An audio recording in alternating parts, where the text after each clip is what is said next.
Bienvenidos a una nueva video review del equipo Amboto Hardware Labs. Con vosotros, Josu Arandaya, que seré vuestro presentador, y detrás de la cámara, Borja de los Riscos.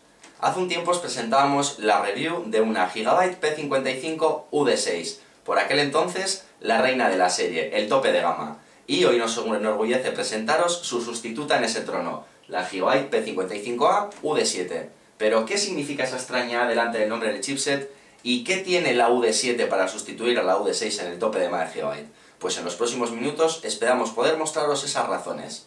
Así pues, vamos a comenzar con el análisis. Como siempre, echaremos un pequeño vistazo al empaquetado para ver las novedades más importantes, para pasar acto seguido a un análisis más detallado de la placa base con sus controladoras y sus puertos de entrada-salida o novedades más importantes, y después, gracias a que Kingston nos ha suministrado uno de sus últimos discos SSD, podremos hacer pruebas de lectura y escritura que tienen mucho que ver con esa A.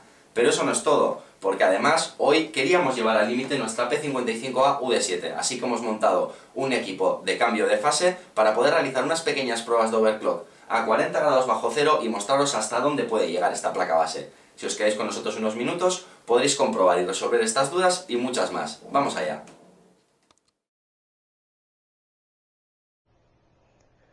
En lo que respecta al empaquetado, Gigabyte ha dotado a esta P55A UD7 de una caja amplia y vistosa, en la que podemos observar las novedades y características más importantes de la placa base.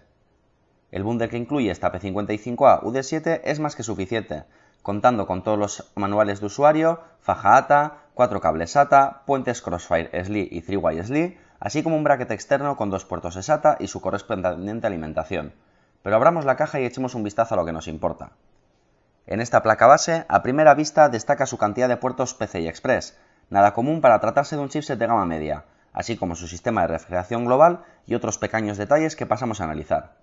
Si echamos un vistazo a la zona del socket, vemos que se trata de un socket tipo 1156 para procesadores Intel Core i3, i5 o i7.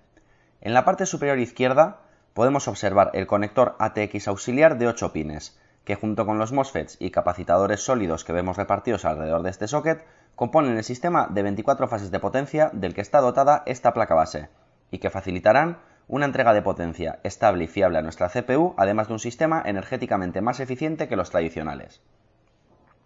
Seguimos echando un vistazo a la placa base y vemos 4 bancos de memoria coloreados por parejas. Esta P55A UD7 soporta hasta 16 GB de memoria RAM DDR3 a velocidades de hasta 2600 MHz.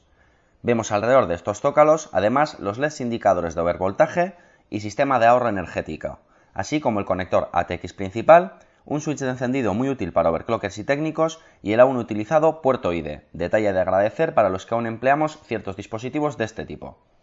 Analicemos ahora las bahías de expansión. Las placas base de gama alta siempre cuentan con una gran escalabilidad, pero la UD7 se lleva la palma. 2 puertos PCI Express 2.0 a velocidades 8x y otros 2 a velocidades 16x, además de un puerto PCI Express 1x y 2 puertos PCI normales, suficientes para conectar todo lo que se nos pase por la cabeza.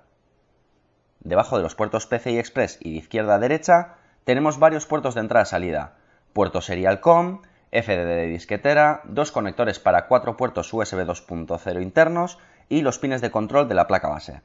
Vamos a comenzar a analizar ahora con más detalles algunos componentes de esta placa base. Esta P55A UD7 cuenta con un display de BIOS para monitorizar el arranque del sistema y poder así detectar fallos a la hora de arrancar nuestro equipo con un sencillo sistema de códigos que viene explicado en el manual de usuario. Muy próximos a él nos encontramos con otros 2 switches, en este caso para reiniciar nuestro sistema y resetear la BIOS.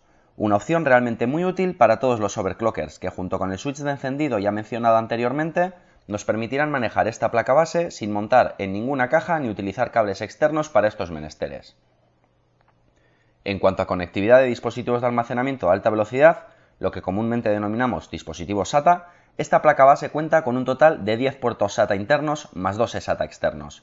De estos SATA internos, 2 de ellos son administrados por una controladora propietaria de Gigabyte, que nos permitirá montar sistemas RAID desde la BIOS con muchísima facilidad. Otros 6 puertos SATA son los administrados directamente por el chipset P55. Y los últimos 2 que vemos ubicados en la izquierda son los modernos puertos SATA 3 con una velocidad teórica de 6 GB por segundo y que han sido implantados por primera vez con las series P55A de Gigabyte. Ahora mencionaremos algunas controladoras que monta la placa base y que son realmente importantes a la hora de medir la calidad final de esta. Comenzamos con una controladora NEC, que se está convirtiendo en la gran deseada, ya que esta controladora NEC es la que nos da los puertos USB 3.0, de los cuales mediremos el rendimiento más adelante. De la controladora Gigabyte SATA 2 ya hemos hablado en la descripción de los puertos SATA, y ahora podemos además ubicarla en el PCB de la placa base. Este pequeño chip, que vemos medio escondido entre los puertos PCI Express, es el que nos permite controlar la frecuencia base de esta placa, y resulta interesante sobre todo para overclockers conocer que se trata de un modelo ICS9 LPR S914, ya que algunos programas de overclocking nos solicitarán dicho dato. Aquí mostramos las BIOS, el sistema patentado Dual BIOS de Gigabyte, que nos permite tener siempre la seguridad de que nuestras BIOS responderán correctamente al tener un backup de la misma en todo momento. Además, con estas nuevas BIOS de mayor capacidad, podemos realizar tareas extra que podéis ver en detalle en nuestro vídeo sobre las tecnologías Smart 6 de Gigabyte que ya publicáramos hace algún tiempo. Y casi por último, pero no menos importante, tenemos el panel trasero con los puertos de entrada-salida. Esta placa base nos ofrece 8 puertos USB 2.0, además de 2 puertos USB 3.0 que podéis ver en color azul. Otra curiosidad añadida y de la que Gigabyte ha dotado a esta placa base son los puertos duales USB eSATA, que podéis ver en color amarillo en la parte baja. Estos puertos permiten la conexión tanto de dispositivos USB como de dispositivos eSATA, ahorrándonos un valioso espacio. Además de los puertos USB, encontramos un puerto PS2 de teclado ratón, las salidas digitales de audio en forma de salida coaxial u óptica, que junto a los conectores jack de la zona final componen el sistema de sonido 7.1 de alta definición de esta P55A UD7. Pero aún nos quedan un par de cosas por ver.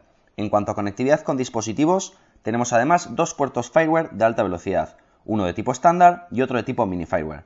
Y ya sí, para terminar con este repaso en profundidad a la placa base, tenemos los dos puertos LAN RJ45 con una velocidad de gigabit y con capacidad además para la realización de timings, que nos ofrecen sendas controladoras Realtek 8110 que integra esta P55A UD7. Pasemos ahora a montar el equipo y hacer unas pequeñas pruebas.